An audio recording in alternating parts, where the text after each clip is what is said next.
Artoonza. Hey, logic defiers and geometry geniuses. Ready to break the laws of physics today?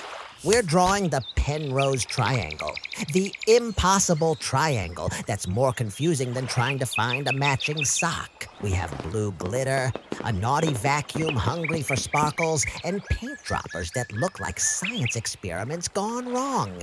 It's so trippy, your brain might do a backflip while your cat watches in total confusion. Give us your like, grab your markers, let's make some impossible magic, and show everyone that normal is just a setting on a dryer. Let's create something amazing together. Let's go! Subscribe now so we can keep sharing fun stuff with you. Time for Radical Red. Grab that paint dropper. It looks like a tiny spaceship landing on our triangle. Splat! Don't panic. It's not a tomato explosion. It's just art. Now, spread that red lava around with your brush until it's smoother than a penguin on an ice slide. Let's make this triangle pop. Give us a big thumbs up.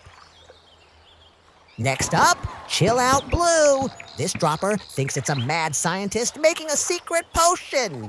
Drip, drop, kaboom! Just kidding, no explosions today, just beautiful sky vibes. Sweep that brush like you're tickling a cloud. It's so cool, your drawing might actually need a tiny sweater. Keep it frosty. Aww, so cute. Finally, yummy yellow. It's like squeezing a tiny sun onto our paper. 1 drop, 2 drops. Oops, it looks like a polka dot monster. Use your brush to smooth it out before the cheese-loving mice show up. Our impossible triangle is finally glowing. Wow! Smash that like button now. You're basically a professional wizard now. Big kiss, superstars. Wait, don't go. Click another video. We've got crazier drawings hiding here.